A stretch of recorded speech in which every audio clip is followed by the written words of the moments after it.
Welcome to Two Nobodies with the Mic. It's in your safe.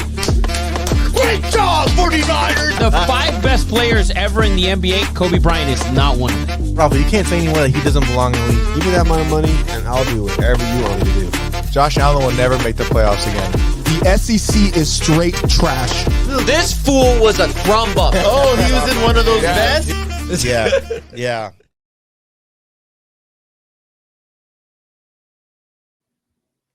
What's up, everybody, and welcome to Two Nobodies with the Mic, college football edition, and we have a very special guest to break down and give us some stats and figures and charts. But let's go through the introductions real quick.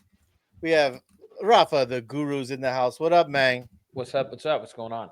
You're looking good. I see the Bo Jackson jersey is still center stage. I like that. Still center stage. Yes, still center yes. stage. And then a loyal listener, a good friend of mine, and just a all around good dude, but very, very knowledgeable. So we decided, let's use our resources here. We have Big Roach. Matthew Rocha's in the house, man. How you doing, Matt? It's nice to finally be on. It should have happened maybe a few weeks earlier, but finally here from North. You're here, Matt. You're here. Okay, don't push your luck, buddy. No, but Matt, Division I soccer player, Rhode Island. Yeah, I rode for Rhode Island. There you go. I played club for URI in high school, so like a club team, and then I rode for them. There you go. And then, of course, our executive producer, CJ Wowo, is in the house. What up, man? What up, man? How you doing? I'm all right. It's a little chilly. California just turned on us, so. Bro, wow, you don't even know.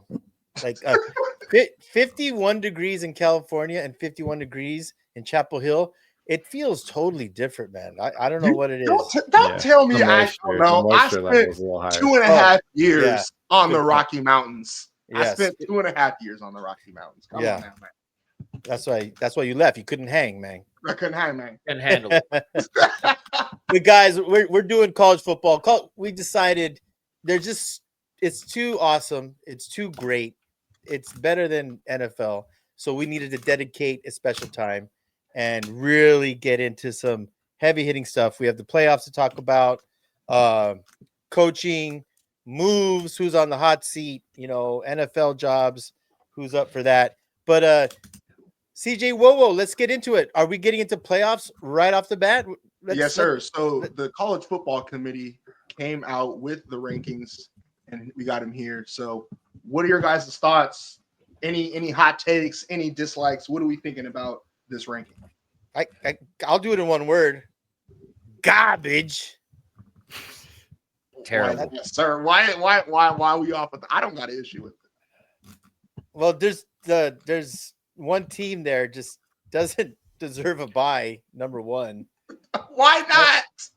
And Miami shouldn't be 3. I mean, I know I don't like the conference, the conference champions getting a bye, it just bothers me, but I'm sure there's better takes. Rafa, what do you have on this before Matt starts breaking it down for us?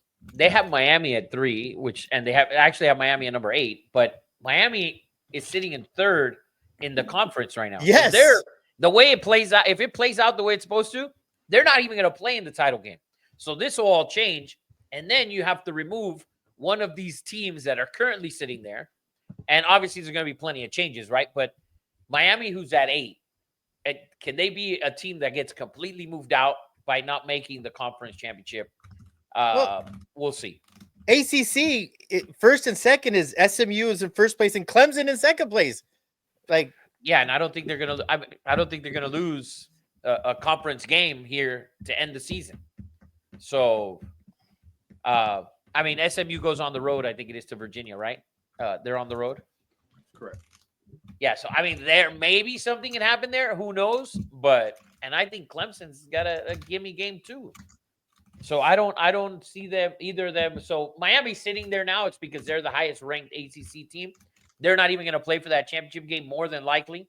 Dude, I think it's like 66% that they're not playing in that game.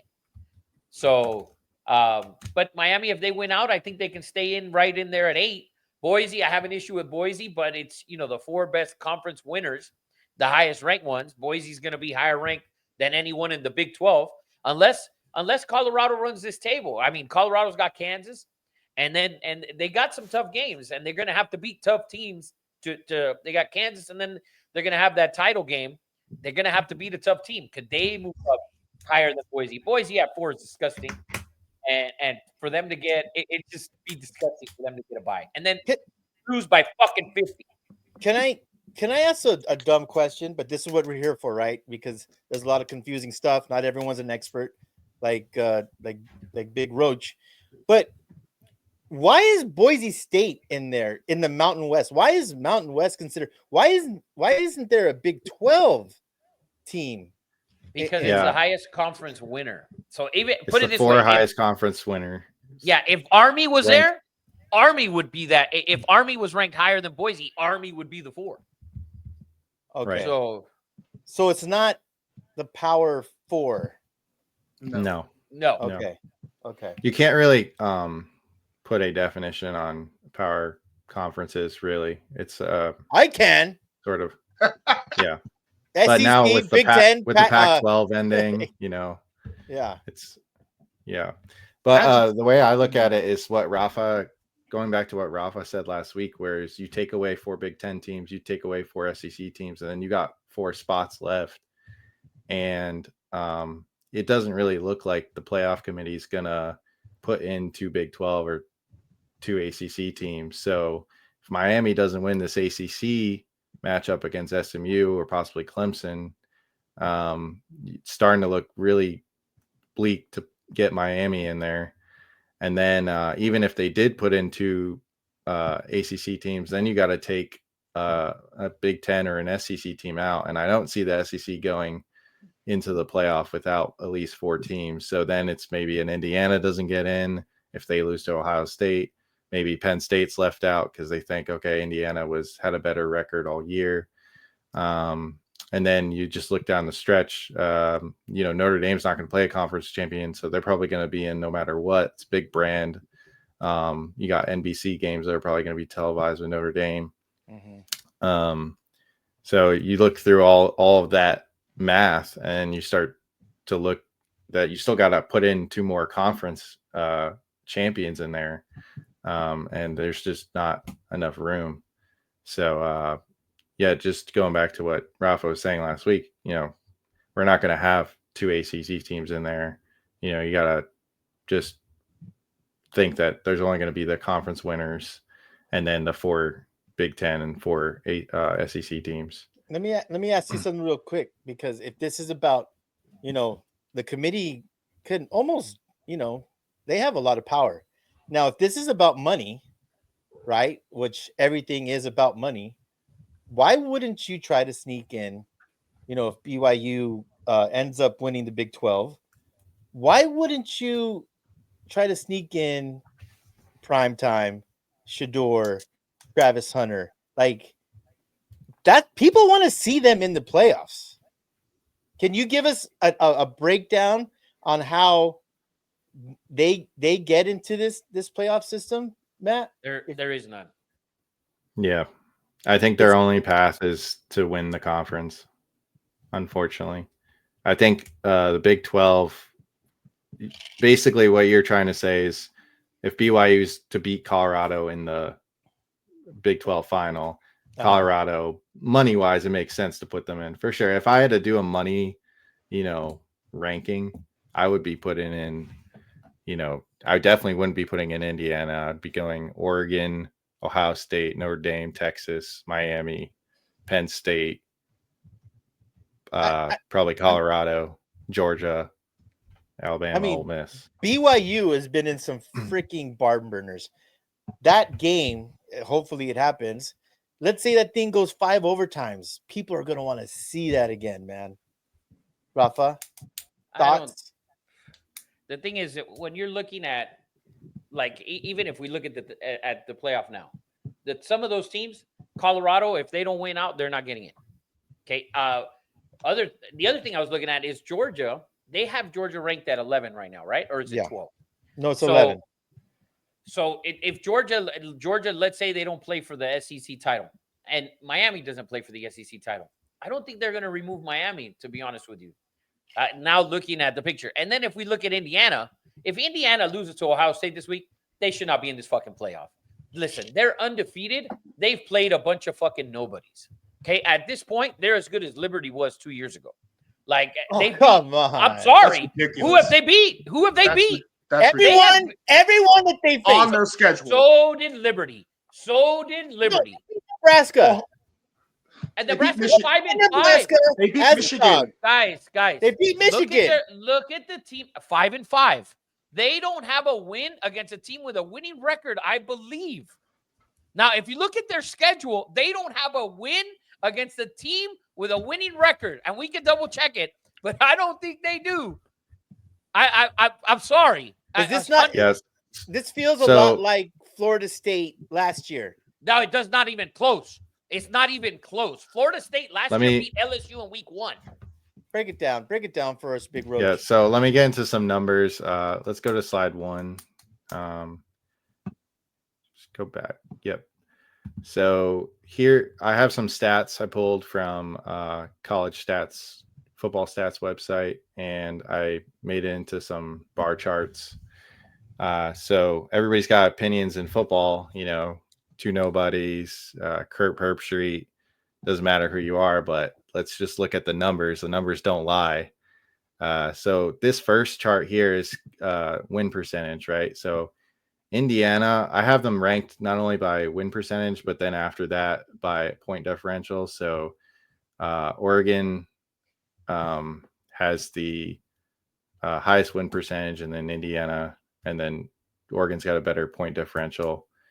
And then as you go down the list, the win percentage gets worse and the record gets worse. This is pretty simple.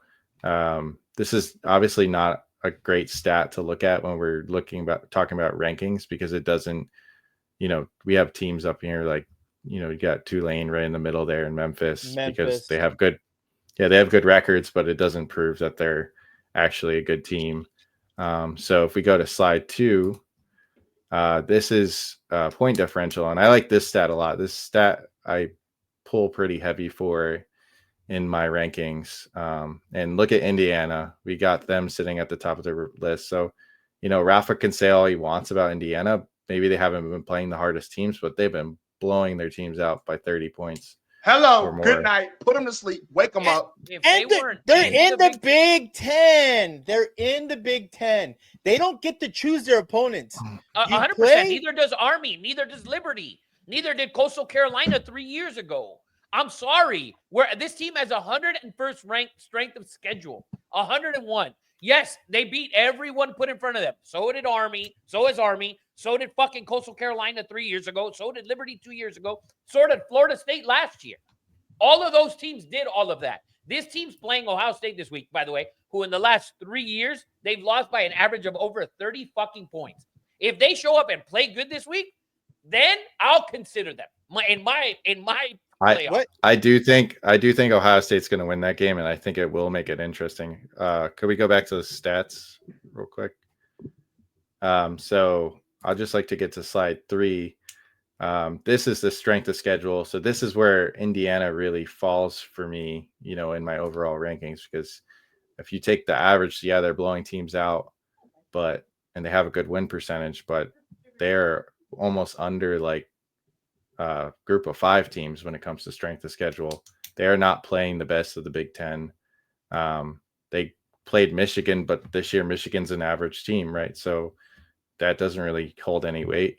And you look at the teams with possibly have been criticized, like Georgia.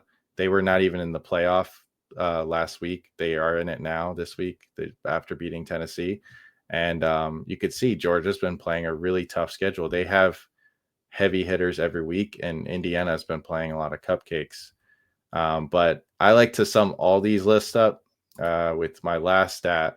And this is my college football by the MAT score. And the MAT score is basically formula I came up with, which is like 2 times the record differential plus the score differential, 2 times the win percentage times the strength of schedule divided by 3 plus your win percentage. So this basically is a stat that combines everything, averages it out, and gets you somewhere close to the answer, which is similar to the college football rankings. And you look at Ohio State, who's playing Indiana this week, and they're ranked first, and Indiana is ranked fourth. Indiana's holding their position really high there because of how much they're blowing teams out and their win percentage, obviously. And then if you look down the list, you could start to see like Georgia would in this scenario make the playoff. They're just a little bit above Tennessee, and that makes sense when you're trying to rank these teams. Tennessee's the first team out in the SEC, and Georgia right there has the same win-loss record as Tennessee, but they beat Tennessee, and they also have Tennessee has slightly better win differential numbers, but Georgia has a better strength of schedule, so that helps them, bumps them up into the rankings. I understand. So I'm gonna jump in here because I really disagree with the Michigan thing doesn't hold any weight. I don't agree with that crap at all.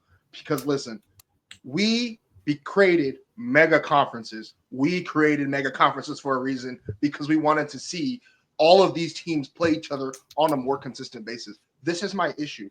There have been years and years and years where Georgia has sat their ass on that bullshit side of the SEC when they had divisions and coasted every single year playing fucking Vanderbilt and Kentucky and all those bullshit teams on the SEC East side of the bracket. So now when we have mega conferences and you have to play the juxt of the SEC schedule, we're like, oh my God, what about Georgia? Well, sorry, Georgia.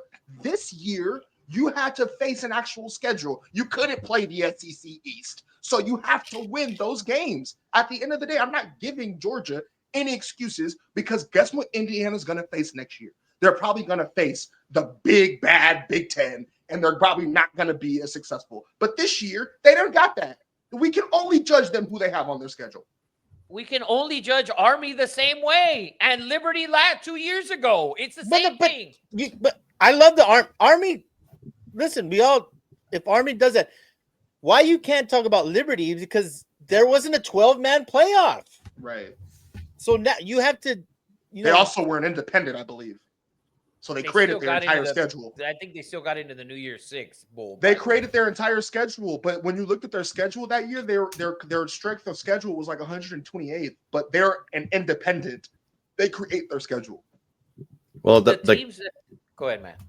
The good thing about bringing up last year is if you look at the records from the end of year last year, it's pretty clear cut and dry who makes the playoff and who doesn't. I think we're judging a lot of this right now by tied records, but it's not going to be like that in 3 weeks, right? In 3 weeks, there's going to be 3 lost teams. There's going to be a lot of these teams that have 2 losses, going to be 3 lost teams. You're going to have 1 lost teams be 2 lost teams. And by then, you'll pretty much see, okay, these 2 lost teams are getting in. These ones are going to be playing in the conference final. And all these other teams don't have a shot at making the playoff. It's going to be narrowed down to probably 15, 16 teams. And maybe there's going to be 4 fan bases that don't get their team in, but everyone's going to be pretty satisfied with the outcome of the top 12. So let's move on. So getting into that conversation, it is apparent that the SEC is complete chaos and that there are essentially 6 teams fighting for 4 spots or 5 spots. So who do you guys, I'll start with Eddie. Who do you guys think, or who do you think is in trouble in that SEC and possibly not getting it? Well, I think Texas is in the best position. Also like Ole Miss. I also think Georgia's going to get in. And I like Alabama to get in. Those are my 4. Tennessee, they're just not ready.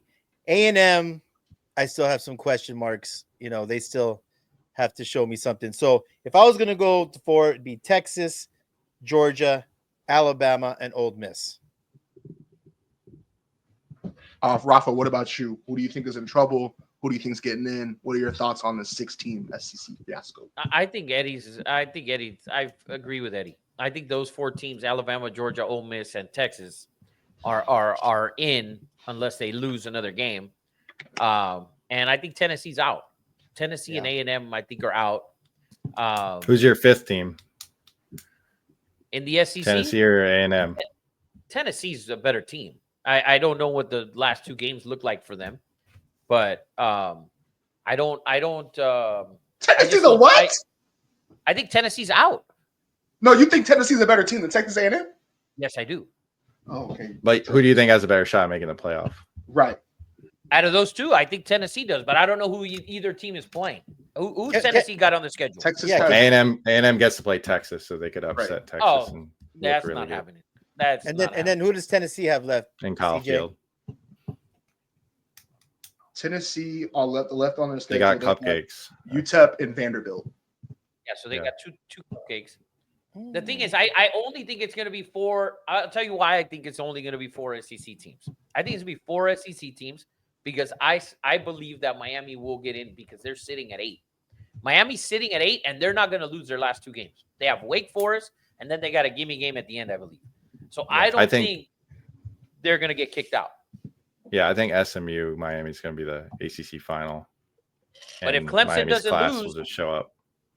If Clemson doesn't lose, then that's not going to happen. So Yeah, Clemson has to play South Carolina, so but that's not a conference game. So that's a the thing. rivalry. Yes, but it's not an in-conference true. game. If you look at the That's true. ACC, Clemson has 1 ACC game left this weekend, and SMU's playing at Virginia. Okay, SMU's probably not going to lose, although they are going on the road, so it could be tough. And Clemson shouldn't lose this weekend. So Clemson not losing, and SMU and Clemson, they win out. They're playing for the ACC title, which puts them one of those 2 winners in, right? yeah. They get in, right? Is that? Are we sure on that they get in? That sounds right. So they I think they would get in. But if we look at what happened today, I mean, why did they put Miami there? Is it because of the conference championship? Right? That's the highest ranked ACC team. Is that what it is? So Correct. if Clemson loses to South Carolina, they'll have 3 losses. And then they still play in the ACC title game, more than likely against SMU. So if an ACC title winner gets a playoff spot, one of the top 4, okay, which I don't know because the way today looked, I don't know what that is. But if they do, I'm confused too because they have Miami there. Yeah, Miami's not at the top of the conference. Yeah, third. they're third in the conference. It doesn't make any sense. I had to double check myself when I went over it. Yeah, so we got to look at that breakdown. If we can get the exact 4, if we can get CJ, if you can find out the exact 4 teams that get a playoff, and if it's the conference winners, then let's just assume Clemson beats SMU. Clemson has to get the spot if that's the way it works. Clemson gets in. There's no way that you're knocking Miami from 8 out to 13. That shit not happening. Yeah. I mean, basic shit will tell you right now, Georgia doesn't play anybody left. Bama doesn't have anybody left. They're going to play Auburn the last week. So they have nobody left. So those 2 teams, they're not losing. More than likely. Georgia and Bama aren't losing. So okay, Texas.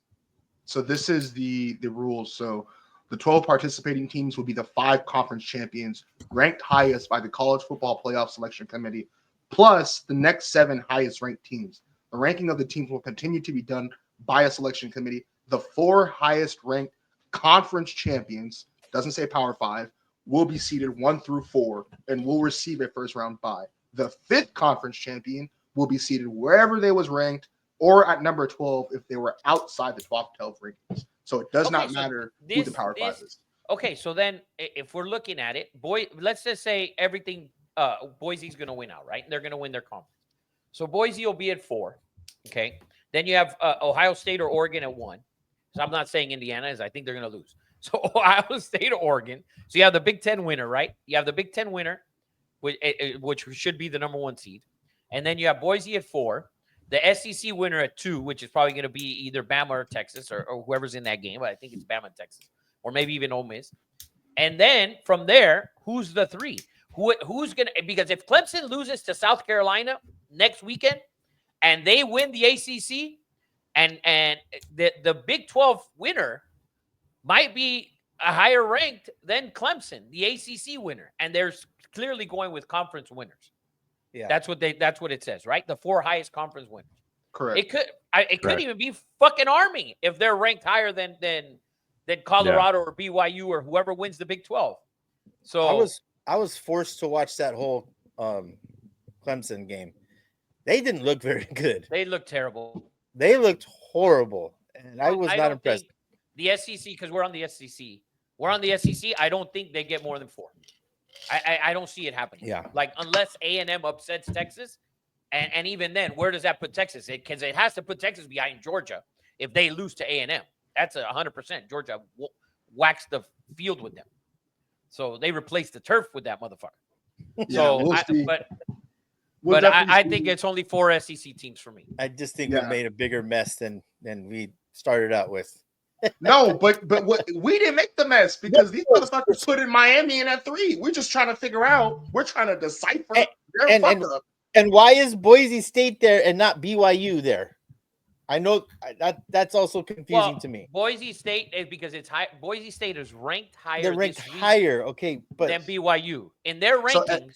Yes, Boise State's played. So Eddie, yeah. So Eddie, so we are. I understand your line of thinking. You got to get out of the Power 4 thought process because we're thinking in our head. Why are ACC, Big 12, SEC, and the Big 10 champions not 1, 2, 3, and 4? That doesn't matter. They're saying the Conference USA, they're saying the Sun Belt, those all matter now, and they're all included. So because Boise State, the Mountain West Conference, doesn't matter, Power 5 champion is higher ranked than BYU and Colorado, they're going to get that 4 seed. To Rafa's point, if Army continues to win in conference or at the AAC, then if they fit in above Colorado or BYU and possibly holy crap, if above the ACC champion, they're going to be getting that bye. So it's complete chaos. Right. And to get into that chaos, more of that chaos, we see the Big 12. And I think it is the most interesting conference because you're looking at a bunch of teams. You're looking, just right there with the SEC. And Colorado, which I'll start with Rafa this time. Which team do you see from the Big 12 going to the college football playoff? I think Colorado. I think they have a ton of momentum on their side. They get Kansas after Kansas had a big win at BYU. I think Kansas, that big win, I don't know if they could show up this week again. I know it's at home, but when a team isn't that good, the team is a back to back too. Yeah, right. to win another big game against now the team in the number 2 team in. You already beat the number 1 team last week in the Big 12. Now you're facing the number 2 team in the Big 12. Yeah. And the star power that comes with Colorado and the way Colorado's been playing, I think it's Colorado in the Big 12. I think it's Colorado, and I'm trying to look for actually real quick. So can I? So as I've gotten into, I'm going to go to you, Eddie, right next. As I start to get into, you guys have introduced me to gambling, and I start to see how Vegas pulls lines. I've started to see this with football a lot with Vegas. Is that when a bad team consistently plays good teams at the beginning of the season, they play them tough, and then they eventually beat that good team. Vegas, I feel like, dangles that next line. It's like, come take it. This team is going to do good. They've been doing good, and everybody grabs on it, and then they fucking get blown out. And I think that's what's going to happen this weekend. Eddie, which Big 12 team do you feel is getting into the college football playoff? I love Colorado. I love Colorado as well for those reasons. It's tough to when you come off a huge high, like Kansas, with their big win. It's tough to these kids. They're young kids. They partied hard. You're sitting on top of the world. It's hard to ground them again. And PrimeTime has his guys playing well, man. Now, that being said, I love me some Kenny Dillingham. Yes. Head coach of Arizona State. And they have a big game this weekend. That's my dark horse. I loved him last year. Didn't have much talent. Still didn't have a ton of talent, but he schemes. People forget he was offensive coordinator for Oregon for Florida State and Auburn. Those are huge programs. He's been on a big stage before, and he's so creative on offense. So I would say Colorado, I was off the BYU train. That holding call just killed me. They should have lost that game to Utah. And, I'll just say, I apologize, Prime. I didn't think I thought there was more hype and less substance. And they're playing well, man. He hasn't playing well. Matthew, what about you? Who do you think from the college football or from the Big 12 is getting into that college football playoff? Yeah, like Eddie said, I like Arizona State too, but I think Colorado just controls their own destiny. They're basically playing a mirror schedule, one week behind BYU. So they played Utah. BYU scratched out against Utah. Colorado beat Utah, and then they get to play Kansas this week. So you saw BYU get upset by Kansas. They have an opportunity to beat Kansas, and then they have an opportunity. If BYU doesn't lose any more games and they both have the best two records in the Big 12, they have an opportunity to then show who's the boss of the Big 12 and beat BYU. And I think at that point, the committee is going to put Colorado in that 4th spot in the playoff if they are to do that. But I think I like also, if BYU loses to Arizona State, I could see Arizona State playing Colorado, but I would still pick Colorado over Arizona State. Yeah, my opinion on the whole thing is I think the committee is looking for an excuse to put Deion in that playoff. You give them any excuse 100%. to do it, they're going. What are you making that face for, Rob? Come on. I don't think they need an excuse. I think they don't need an excuse. I think Colorado has earned the Okay, right. you're right. Okay, you're right. No, you're right. But I'm I think saying they've if earned there's any, the point is if there's any controversy, if there's any stipulations around it, the committee is going to find a way. If they lose to BYU in the Big 12 final, they're not getting. Oh yeah, no. If Obviously, I'm looking yeah. here. Yes. So they have Kansas this week, obviously, right? And then they close Yeah. with Oklahoma State, who's been terrible, and they close with Oklahoma State at home. Yeah. So, but that's a looking win. at the standings, I think BYU loses this week to Arizona State, and then Colorado, with them winning, they'll sit at 1 alone. They'll play Arizona State in the Big 12 final. Well, spoiler. We'll get into that a little bit later. But last hot topic of the day, Eddie wanted to get into this, and it's a big topic coming around obviously every year. But there are a few coaches who might be on the hot seat because they ass. And so, Eddie, I'll start with you. Who are the coaches that you're looking at to be on that hot seat and leave? So, shout out to I found a website, coacheshotseat.com. It's real cool. They have a ranking, who's on the hot seat, contracts, buyouts, a lot of information. So I'll just go out with the big names because there's obviously, some names. But at number 6, you have Hugh Freeze at Auburn. And there was a lot of rumors last year. They offered Deion a boatload of money. I thought maybe he might go there. You have Sam Pittman, head coach at Arkansas, also on the hot seat. An SEC team. They recruit well. They recruit Texas well. They always have, they have a great fan base. They ain't shit to do in Arkansas, man. And, they got money too. And they have money. This one at number 9, Trent Dilfer. great analyst at UAB. Virginia Tech at number 10, Brent Ray. That's a sneaky good job. I like Virginia Tech in the ACC. Obviously at 11, Purdue. They've been dog shit. Purdue's not a powerhouse, but they're usually better than this. You have Mike Locksley at Maryland. Maryland beat SC. That's not going to save his job. And then this is where the big names start coming and the big money.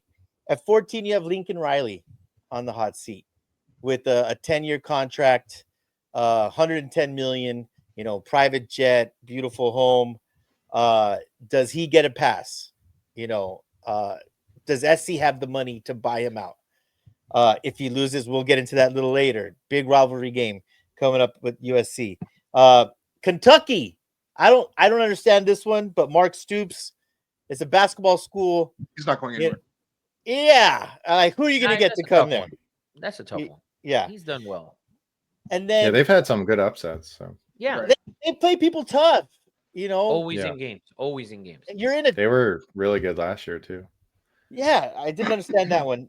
Probably the most obvious one is Mike Norvell at number 18.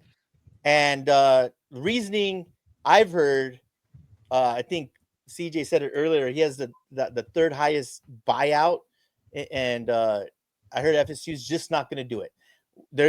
They told him to fire his defensive coordinator, his offensive coordinator. They have everyone else calling plays, but that's one to keep an eye on, because obviously when we're talking about this, the elephant in the room is a dude in Boulder, Colorado, Deion Sanders, who at this point could almost just pick whatever school he wants to go to after the turnaround that he has. We coming, they're here, and he could basically go anywhere he wants. The last one at number 20 isn't going anywhere. Matt's wearing his jersey is Mac Brown. Mac Brown's not going anywhere because he's such a great human being. And I think it's on this list because they're wondering He's if Mac Brown might retire. I think he's going to retire. He'll retire before he gets fired. He's old, Yeah, Eddie. He's old. So is Joe Paterno. But Mac Brown is like old. Like he about to, you know what I'm saying? Like he's a Carolina legend, and I think Carolina understands that the football program was crap before he got there, so he turned that program around. And if he leaves, it's who do you bring in? That's why I'm saying he'll leave when he wants to leave. They're not going to push him out. Like if he wants to stay, he recruits well. He recruits well in the state. North Carolina will never ever be. It's a basketball school. It'll never be, an ACC powerhouse. He's done amazing with them, and if he wants to stay, he'll stay. And our strength of schedule is high this year, and we still are bowl eligible. So I understand. I think that Matt Brown has done an amazing job. I think that he's really old, and I don't agree with that. The fact that UNC is not is still that basketball school that everybody thinks of. UNC was a powerhouse from the time that Sam Howell was a freshman to the time that Drake May graduated. Like in between those years, UNC was a powerhouse. And so I think going forward, in my opinion, I think that they have the brand, especially with NIL and that little Jordan brand that you have on your shirt. I think with that, they can bring in players. North Carolina, Raleigh is a very good hub. It's a very good college football town. And so I think that they can recruit well. I just think that they need to bring in a good coach. It's Raleigh, but yeah, I'm not sure about all that. No. I agree with North Carolina. Mac Brown, bro, when he's done, he's gonna be gone. They've never the ACC's Clemson and Miami and Florida State, and that's it. And North Carolina battled for a couple of weeks there. Drake May last year they finished fucking 7-5 last year, or whatever it was. Brother. Yeah, I think that's not a powerhouse. That's not a powerhouse. Top 25 in consecutive years in that conference was buying. Yes, they underperformed in certain years, but I am saying that college town with that brand and the way that they performed, I think is an attractive spot for players. I don't think that people go look at UNC as a recruit anymore and go ill. I think that that's a decent spot to be attracted to, in my opinion. I think a lot of people have the misconception that our basketball brand carries over to football, but it doesn't. The tickets sell out for basketball. You can get tickets all day for $30 for a football game. Comparing Goliath if they're 5-5.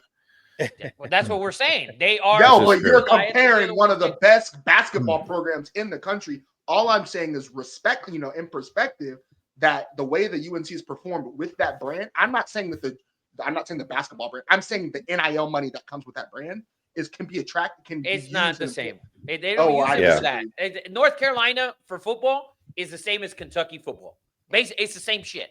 It's the same thing. I'm saying that they're not. Neither of those programs are not. You can attract North Carolina. I think North Carolina the last 6 years got really lucky having Sam Howell, homegrown talent, and then Drake May, homegrown talent, and Drake May was basically Bama second-string quarterback that decided to leave Bama and stay at Carolina because his dad and his brothers went there. If that wasn't the case, he'd probably be starting over, I don't know who was playing, maybe Mac Brown or No, let's not forget. Mac Jones. Listen, or Josh Downs, receiver at with the Colts. You have the running back. He had two great running backs. One is Carter Williams. One to Jets. Michael Carter and Williams. There was talent there. And right now we have a top 3 quarterback. I don't buy the fact that to say oh, if that didn't happen, but it did happen. He did recruit Sam Howell and he did recruit Drake May. Maybe if Sam Howell came and had a spectacular season or two, then it was a facade. But no, he recruited 2 good quarterbacks. I don't think you needed to recruit Drake May. It wasn't recruiting Drake May. It's you have to recruit Drake May. To your point, you have to recruit Drake May to UNC. Obviously, if you're to your point, it's not attractive, so you had to recruit him. Well, it was a family it's a family deal.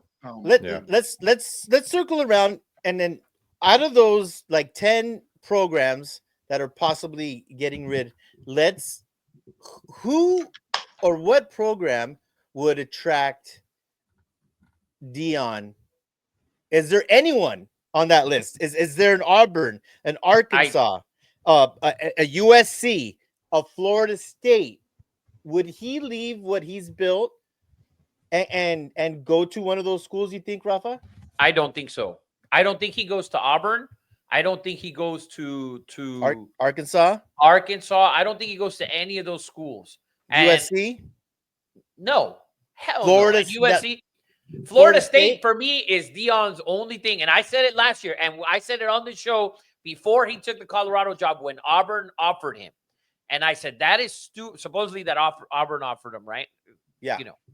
I thought it was stupid for Auburn to offer him because at the end of the day, Deion's end game if he's coaching in college football, the end game for Deion Sanders will always be Florida State. That is the end game for him. It will always be Florida State. He can go into Auburn, and for Auburn, you're getting a year or 2, and if he does well, and I don't think he will do well in those schools. I really don't, because I don't like the way Deion coaches, period. I love how he recruits. I don't like how he coaches. I don't think he's a good coach. I really don't. I think they're winning these games on the field based on the talent that he has. I don't think it's his decision-making. He has terrible clock management. Horrendous. If you watch him on a week-to-week, he's terrible on the sideline. He really is. I think he's got great coordinators and amazing. He can recruit like nobody. Okay. I don't think he'll do that at Auburn. I agree. He can recruit. I don't think he's be able to coach him at Auburn. I agree. He's not the best game manager, but being a head coach is so much more. He doesn't call the offense. He doesn't call defense. He motivates.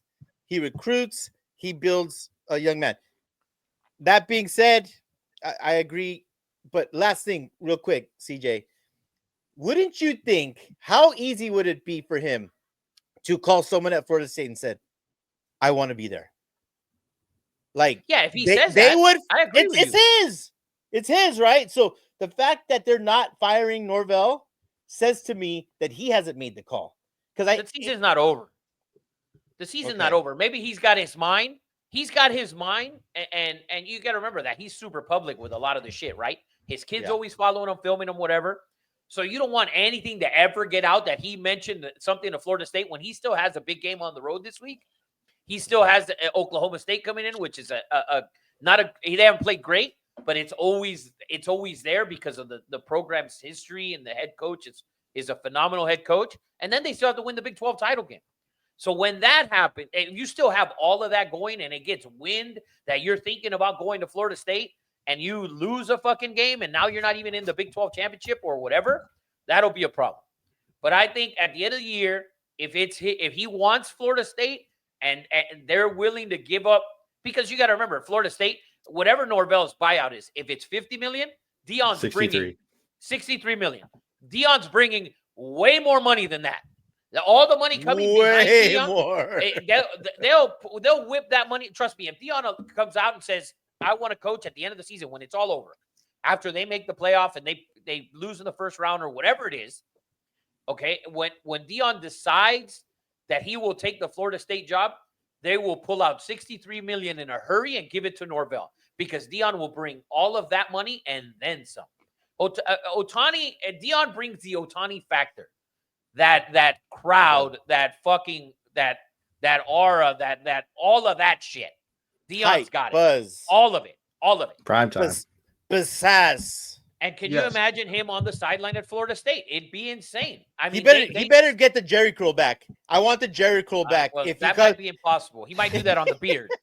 Definitely not I think on all the college head. football fans want to see that. Oh, and we all want to see it. But Deion, Florida State is his if he wants it. I don't think the buyout is an issue. The buyout is an issue if it's not Deion. But if it's Deion, he's bringing $200 million plus behind him.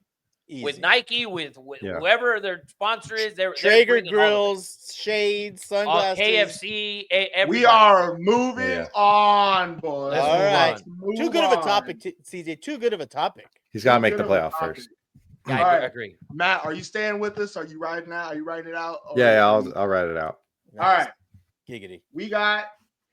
Since we are falling a little bit behind, we are skipping the hype train this week. We're gonna get to the games. We got some games for you, Rafa. Got some lines for you, and we're gonna start with the biggest game of the week, in my opinion. CJ, real quick. I know we're tight on time. Real quick, I just saw this. I'm watching it. I was looking at it here real quick. I just want to bring it up. So in Miami, by the way, I think the committee has Miami at 8 because Miami's sitting at 3, but they're at 5-1 in the conference. Clemson's at 7-1. But I think the committee the tiebreaker, Miami would win the tiebreaker over Clemson. So if Miami wins out, I think Miami's the 2 and they would play SMU. But that's just what I think because Miami's at 5-1 in the 3, Clemson's 7-1 in the 2. So SMU 6-0. Yeah, undefeated. So I think Miami wins out. I think they're in the title game. I think they have the tiebreaker over Clemson. But anyways, go to the next thing. I just wanted to get that out there. So we got the Good biggest game of the week: Ohio State versus Indiana. From my understanding, Ohio State is minus 11.5. The over is 52.5. I'll start with Rafa on this. Rafa, what are your thoughts on this game? So the line was 13, and I currently sits at 11.5. Ohio State at home, and Ohio State is underachieved on offense. It just doesn't they have so much talent, and when are they going to put it together? Purdue, come on. I mean, you got to put it together. We know how good they are. Indiana hasn't faced anybody yet. Okay, this is their first tough test, and I know you hate to hear it, but they haven't faced a real quarterback. They haven't faced real fucking receivers. They faced zero fucking talent up until this point. How will they go? How will they do against arguably the most talented team in the land? And their one loss was on the road at Oregon in a super tight game. Indiana has lost the last 3 years by over 30 points a game to Ohio State. I love Ohio State because I have zero respect for what Indiana's done. That's just me. I'm on the different end, but I want the team that's outscoring motherfuckers by over 30. So give me Ohio State minus 11.5, minus 12.5. I think Ohio State will bring everyone's hype of Indiana back to earth. I could be wrong because I'm wrong every week, but I think Ohio State just shuts the whole Indiana thing down, and we can talk about Indiana, and you can bring them all the way down in the rankings to 15 after their loss. I love Ohio State. I got 2 words for you, Rafa. Curt Cignetti, baby. Come on, man. I've already said this. This dude will be the head coach of Michigan football within the next 2 years. You can't bring up what they've done in the past. This is a new regime. They are new believers. By the way, he is a branch on the Nick Saban tree. This guy knows how to coach. This guy has built programs. He's already done the impossible. And that's just too many points.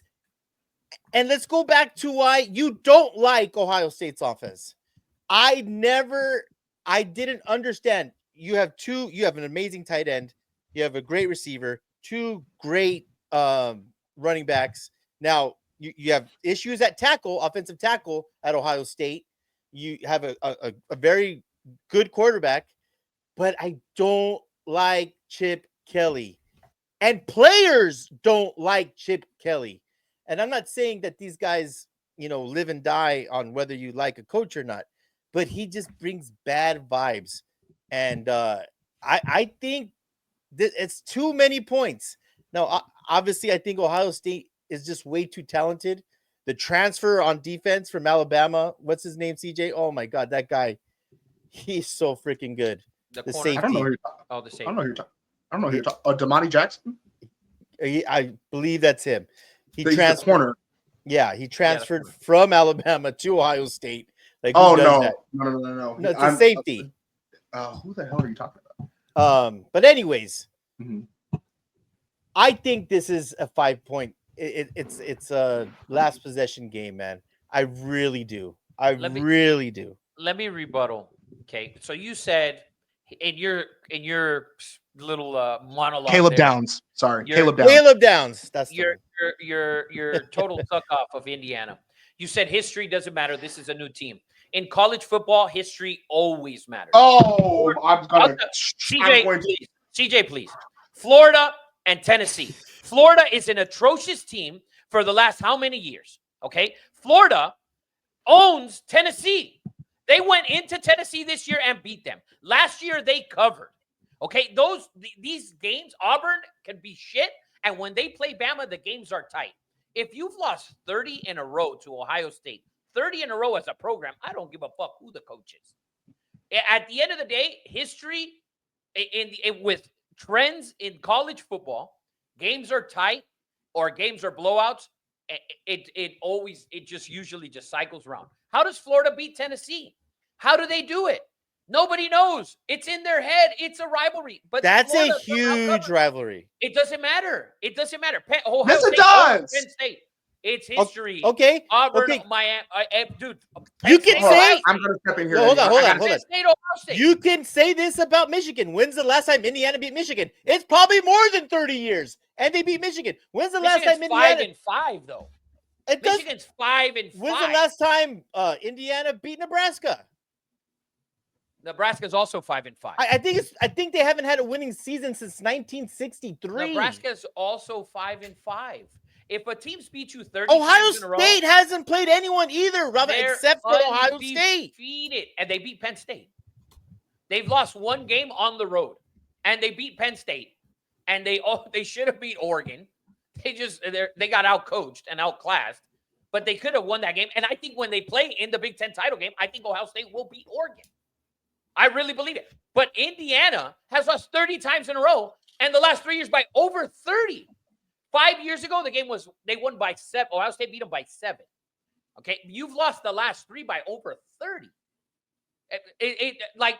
Listen, the pattern there. I don't care how good Indiana, you think how good Indiana is. They haven't beat anyone still at the end of the day. That's the thing. New coach knew this, that. They haven't beat anyone. That's my take. They have beat zeros. Everyone on their schedule is below at 500 or below. Michigan beat USC, and USC almost beat LSU. You can't do that shit. At the end of the day, they beat nobody. Zeros. A bunch of fucking zeros. You're calling Patrick Mahomes Jr. a zero. 100%. He's a fucking negative zero. The kid's, he needs to worry about being himself over in Nebraska. And somehow Nebraska, and we knew, by the way, that Nebraska was going to beat Colorado at the beginning of the year, and we said it here because just of what happened last year. Oh, yeah. And Mark Rule, that was the one game I think Mark Rule wanted to win. He's like, Matt Rule. I'm going to step in here, and then we're going to move on to Army Notre Dame. I just want to say this. And Eddie mentioned it last week. When was the last time Indiana was at the top of the Big Ten? When was the last time Texas A&M was at the top of any fucking conference? When was the last time SMU was any last decent? Year, actually. Hold on, I didn't interrupt you. Last year. When was the last time SMU was good? No, at the top of their fucking conference, about to win their power. When was the last time? So when was the last time we saw all of these fucking teams at the top of their conference? Why, Rafa?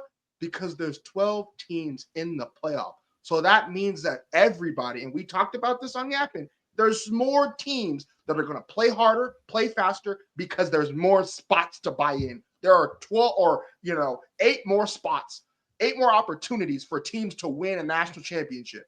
And so just to that point, we're going to move on because we got the troops, the biggest story, I think the best story in college football, Army versus Notre Dame. Eddie, what is your take on this magnificent game, meaning a lot for the AAC conference? I don't have a lot of facts to bring this game. Marcus Freeman, head coach of Notre Dame, tough loss. I think Southern Illinois played Miami of Ohio tonight. Northern Illinois. I just have feelings in this game. I'm a SC guy. I'm gonna let you guys talk about this game and break it down because I just want Army to kick their ass, man. I want to see Roger Staubach. Like Army. When's the last time we've seen Army, ranked this high? It has to be the days of Roger Staubach when they had really good football teams, and it was cool to go to West Point. It's still, by the way, still fucking cool to go to West Point.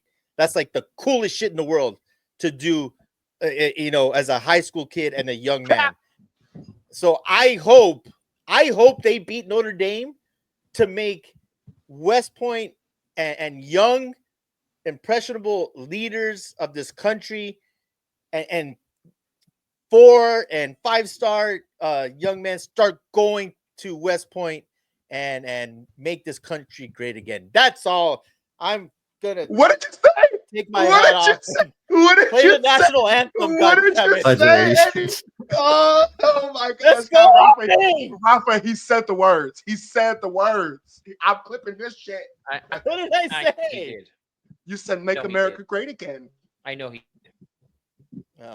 Donald Trump went to UPenn. Just saying. You said it. All right, Rafa. What is your take on Army? 15.5. Army's 9 in their last against the spread. Notre 7-3 their last 10 spread. Army the only game that they didn't cover in the last 10. So am I lagging or can you hear me? You're lagging just a little bit, buddy. But can you hear me or no? I can hear you now. Yeah, you're getting a little bit better. Okay. So Army is 9-1 in the last 10 against the spread. The only game they didn't cover against the spread was against Air Force. They also didn't have their quarterback. They won 20-3. I think the line was like 23.5. 9-1 against the spread. So no, and the quarterback didn't play. The quarterback plays. They beat Air Force by 30. 50-0. Yeah. So Army plus 14.5. That's my pick for this game. Hopefully they can upset Notre Dame. But we'll see. And if they upset Notre Dame, that's what we need for the playoff. We need all of the shit, all of the commotion and all of the crap. We need all of it. So we need Army to win this game. Yes. Yeah, we need to get an independent team out of there for sure. Yeah. Yes. I'm pulling for Army. I definitely think Army can win this game. I think it's their destiny to win this game. If I had to just look at pure stats, I'm obviously would go with Notre Dame, but I have friends at service academies. I've had a friend that go to West Point. I've had family that went to Navy. Just seems like it's the military's year to just do something and get to the college playoff. And it would be so fitting too that first year of the college playoff to have America represented there by at least one of the service academies. Damn right. Trump would be there if I don't know. I'm getting the Navy vibe. I'm getting the Notre Dame is really going to just shut this shit down. Everybody hates Notre Dame. I feel like Notre Dame is the heel of college football. Like every year that a team everybody loves to hate on because they're just so consistently, undeserving and shitty. And I just feel like they're just going to rip this away from America. Like they're just going to take it. They're going to snatch it away. They're going to fuck everybody Saturday up. And I think Notre Dame is going to dog walk Army, unfortunately. Yeah. Notre Dame's the penguin in the last episode. They're just going to, snuff out our favorite guy. If Notre Dame does the same thing as they did against NIU at the beginning of the season, and they just choke, and then they have 2 losses, they're like out of the playoff by a million miles. Oh, They're They're gone, just They're they're gone. toast. Yeah, Notre Dame needs a big win. All to right, even keep a but spot. moving on, we got a sleeper actually. Lane Kiffin and the boys of Ole Miss play Florida, and this is obviously a sleeper. Florida plays good teams very well. Eddie, I'll start with you. What is your take on this game? I love Ole Miss. Ole Miss is fine as group. Jackson Dart's a stud, and Florida has overperformed their expectations. Toughest schedule in the country, but they tore down those goalposts over there at Ole Miss, and I think they continue to roll. I think Lane Kiffin's doing an excellent job with NIL, with the transfer portal, and I think Florida finally comes back to earth, and they are who we thought they were, and I think Ole Miss handles it, man. I agree with Eddie. I think Florida. When we saw Ole Miss, we've seen South Carolina perform really well this year. The games they lost were really tight. And Ole Miss went in there and whooped their ass. I think we're going to get the same thing with Ole Miss this week. I think they're going to go into Florida, and a lot of people think this is one of those games where a lot of people, you're going to get the public probably on Florida because of what they've done. But Ole Miss coming off a bye, I think Ole Miss is going to go in there and win the game by 2 scores, by probably 14 or more. I think this is a game. Ole Miss knows they need to have this game, and they need to have it big because of what Florida's done. Florida's beat Tennessee, and they've been in other games, and they've won games they shouldn't have won or whatever. So I think Ole Miss is going to go in there coming off a bye and beat them by at least 14, and kind of do the same thing they did to South Carolina. All right. Yeah, I think this is a different Ole Miss team, and this is not the Ole Miss team that lost to LSU and Florida beat LSU. But yeah, I think also Florida had to give it their best to beat LSU, and so now they're probably a little banged up. They're just probably not going to get it done. Yeah, I don't have much opinions about this game. I just hope, obviously, Ole Miss gets it done. But moving on to the next game, this game I'm a lot more excited about, and that I feel like personally Vegas is dangling that line in front of people so people can snatch onto it. But Colorado versus Kansas. Rafa, I'll start with you. What are your feelings on Colorado possibly getting a sleeper here in Kansas? Oh no, Kansas! You got the sleeper last week in Kansas. I mean, I said it earlier. A team like this, they played well. Their quarterback is above average, I believe. Their running back is above average in Kansas. But I think Colorado's that train is rolling. I think that line at 2.5. I love Colorado in this spot. I take Colorado. I think Colorado's going to go in there. For a team, they went on the road and beat BYU last week, and it was a big win. How they can't come? I don't think they can. A team like that, I don't think can do it 2 weeks in a row. And that's what I really believe. And history shows you that a team like this cannot win 2 big games in a row against the 2 best teams in the Big 12 or 2 of the 3 or 4 best teams in the Big 12. I think Colorado goes in there. I think they hit them in the mouth early, and I think they walk out of there covering the 2.5 or 3 wherever you guys got it. Eddie, Go Buffs. that's all you got, man. Go Buffs. I like it. Go Buffs. Yeah, I think Colorado's just playing way too well. Travis Hunter's up for the Heisman, and they just have too much momentum on their side. I think what Kansas showed last week was just a bluff on BYU's part, and it's not going to happen against Colorado. Yeah, for sure. I agree. I think that Colorado beats the shit out of them. But last big game of the week. This one has huge Big 12 implications. BYU versus Arizona State. Winner of this game controls their destiny to go to the Big 12 Big 12 Conference Championship. Rocha, I'll start with you. What do you got on this game? What are your thoughts? How do you feel about this game? Yeah, I just feel like BYU's momentum is going downhill right now, and Arizona is going the opposite way. So it's just a good chance for Arizona here to show us what they got, and I think they're playing for it, and I think BYU's in a slump, and I think they're just going to keep getting worse. So I got Arizona State's actually favored -3.5, so I got Arizona State covering. I like it. Eddie, what about you? There will be parties. There's not parties already on Mills Avenue. But if you know what I'm talking about, if you've been to Mills Avenue, this town and the whole state will be going off if they beat the Mormons up in Utah. And I think the Sun Devils, and I told you before, I love Kenny Dillingham. I think he's underrated and very creative on offense. And I could see Arizona, covering actually and beating BYU. So I love Arizona State in this spot. I love Arizona State as well. I think they're the toughest team in the Big 12. I think they would both the toughest game in the Big 12 title game if Colorado gets there. I think it'll be a tough matchup. I think they're the toughest team by far. And by the way, this coach, Eddie, this is going to be your next coach of the Auburn Tigers if he wins the Big 12. Ooh, I'll tell you right now. I like it a lot. I'll tell you right now. He's tough coach. They play hard, and they did it last year, and we saw it in the Pac-12. They were in a lot of games. They didn't win many games, but they were in a ton of games. They were in a lot, yeah. And they almost beat Colorado at home last year in that game. So I think they beat BYU. Like, I agree with you guys. I think they beat BYU. I think they roll into that Big 12, and he wins the Big 12. I would not be shocked if that man, Mr. Dillingham, is the next coach of the Auburn Tigers if Hugh Freeze gets fired. And coach of the year, by the way. He'd have a chance. Oh, sure. All right. Yeah. So we're going to get into this, what I like to call where my dog's at. And so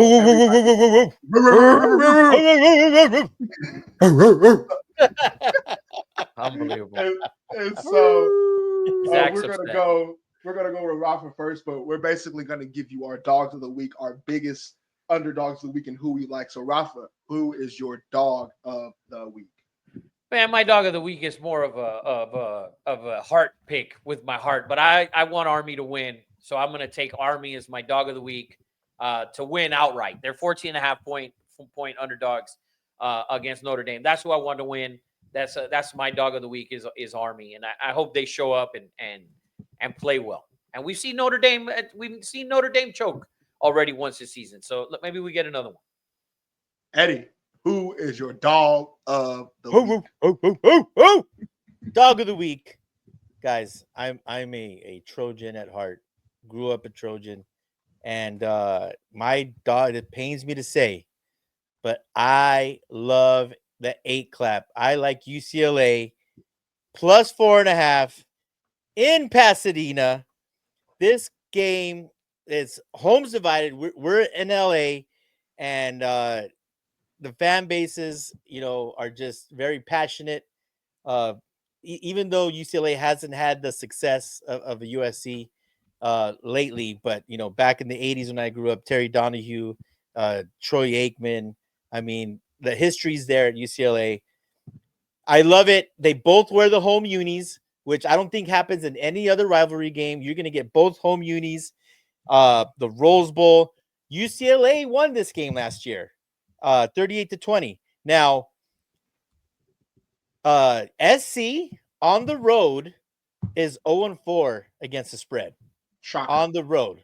Okay, I know it's not a shocker, but UCLA in the last 5 games is 4-1 against the spread. So if you want science, there's also science. But if you look at the programs, I picked UCLA to be, second to last in the Big Ten. Deshaun Foster, I think, has done a very good job. I think they're going to recruit well. SC's losing guys, and I think the Bruins do it, man. I think they win outright. Another thing here, which is crazy, is that SC needs one more win to be bowl eligible. Yes. Right? So this is the game, because if you don't win, you got to play Notre Dame the next week. Uh-oh. Now, what happens if SC goes 0-2 and they don't make the bowl game? They're not bowl eligible. That's a disaster. So that's just one thing to look at. But I love Carson Schlesinger. By the way, it's the Butkus Award, not the Lombardi Award. You're right. I didn't want to say it, but Why Holy not? Why did you say I know. it? I thought it I was didn't the Buck. say it. I thought it was the Lombardi Award as well. Yeah, the Lombardi Trophy is awarded to the winner of the It's Super the Bowl, center. guys. The Super Bowl. By the way, real quick, Matt, That's I want to tomorrow just night. Matt, I just wanted to let you know when Eddie said homes divided, it's because it's USC, UCLA, but none of the homes, most of the people didn't go to either school. They couldn't get in either. It's true. The lighter the Walmart shade, fans. yes, but the lighter the shade of Latino is the more of the Bruin. The darker the shade of Latino and the more affiliated you are with the gang is the USC side. I know Cholos Can who I don't say know where something? USC's at. They got Trojans on their calves. Okay, Oh my gosh. that Okay, shit is a So thing.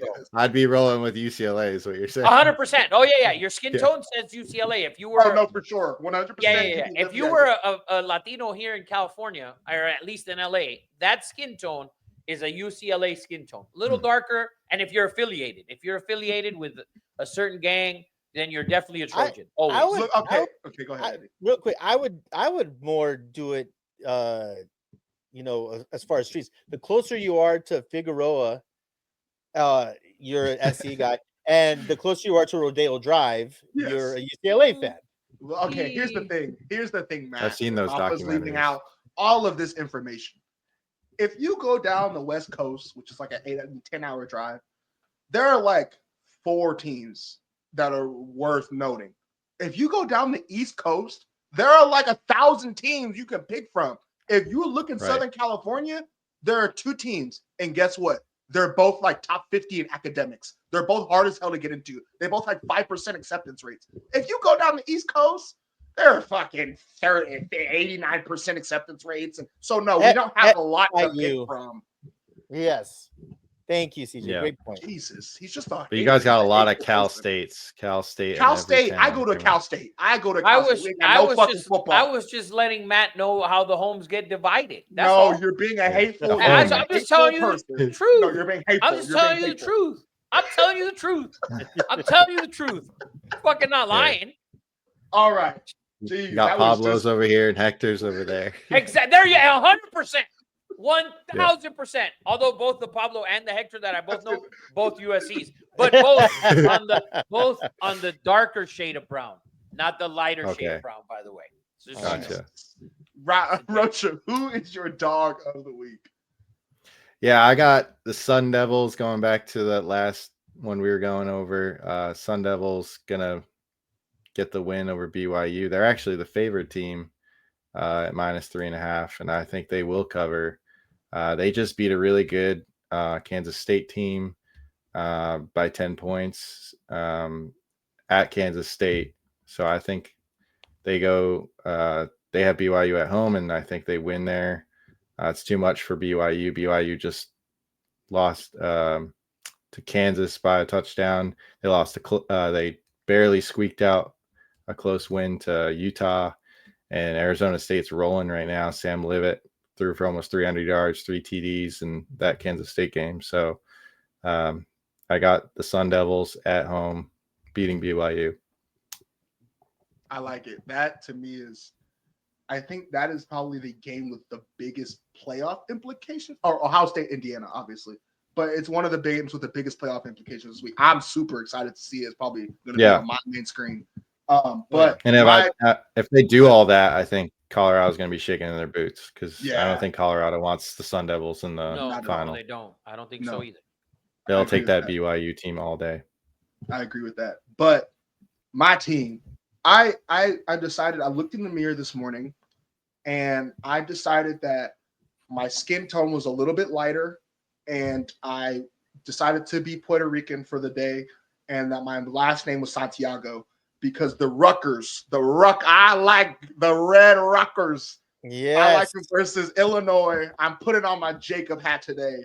And I like the Rutgers. They're +1 versus Illinois. Illinois is 25th in the country, and Rutgers plays teams tough. And at the end of the day, I like the Rutgers. So that's what I'm gonna take. I like it. That's all I gotta say. Hakatomi Plaza will thank you for that. Yes, he would just be so grateful. Yeah. But I think Illinois wins that game. Well, you're just hateful. You're on your Rafa shit. Let me do my thing. Rocha just hates. Anyways, like I was saying, for everybody that's watching, this year not special. These are episodes. This is episode 5. We will continue to do this every single Tuesday. Please hit the subscription button. And before we get off, we cannot end without a cut bet. Eddie, I need a cut bet from you. So what is your cut bet for the week? It's very simple, and I'm gonna put it out there for all the Buckeye fans, and I am taking Indiana. Is it 10.5 or 11? 11.5. 11.5.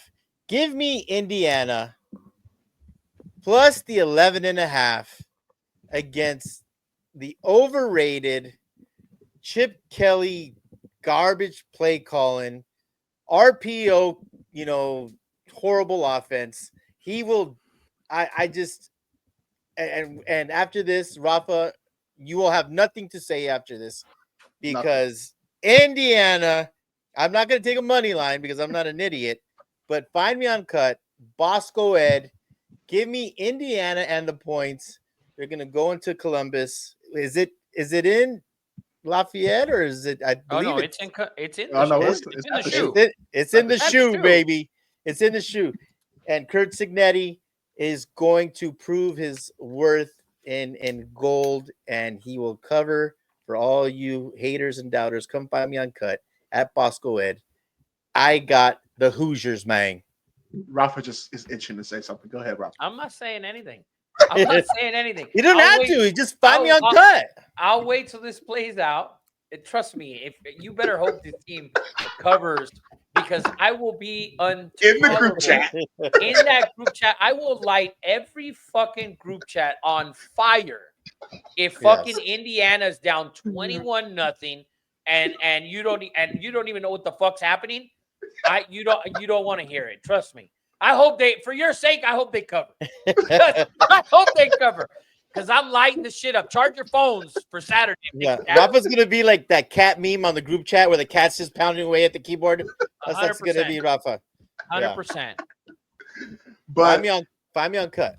Find Eddie on KUTT. This is episode 105. Please check us out tomorrow. Well, you guys will be watching this today. So check us out today at 6 p.m. PST. Two Nobodies podcast on YouTube for episode 106. We will be talking the NFL and a whole bunch of other nonsense. And it will be the full crew. And I'm sure Matthew Rocha will be up in those comments, lighting it up as well, chatting away. Eddie, Rafa, Matthew, any thoughts, any last words? I just want to say a big thank you to the big Roach over there. Thank you for staying up late. He's over on the West Coast. Who knows what time it is over there? Thank you, guys. We love college football. That's all I got to say. We love you guys. Go ahead, Rafa. Good job, Matt. Thank you, brother, for coming on and getting us all the graphs and all of that. Although your graphs all say that Indiana should be in the playoffs, I don't agree. No, Not I yet. don't agree either. Those are just stats. That's what the stats think. It's just what the stats say, as you like to say. All right. Yeah, No. Hey. They say it. They say it. So if they say it, they gotta be in it. It will be really interesting if Indiana does beat Ohio State, because then the college playoff committee is going to have their work cut out for them. Yes. And Penn State's definitely out at that point, I think, because then it's like they lost to Ohio State. Ohio State will be 2 losses. You can't put in Penn State over Ohio State. It's going to be crazy. It'll be really complicated. But God, I think I want that to happen. I think Ohio State's going to win. I think Ohio State's going to win because you look big 50-point wins, 30-point wins, whatever. And then they get to Michigan and they only win by 5. And Michigan's not half the team that Ohio State is. So it's like, there's no way. And Michigan had a chance in that game, by the way. Let's not take that away either. That game was a 2-point conversion away from being tied at 17. So, all right. Well, we're going to stop the Indiana hate session, and we will check y'all out later today. Signing off. Appreciate y'all.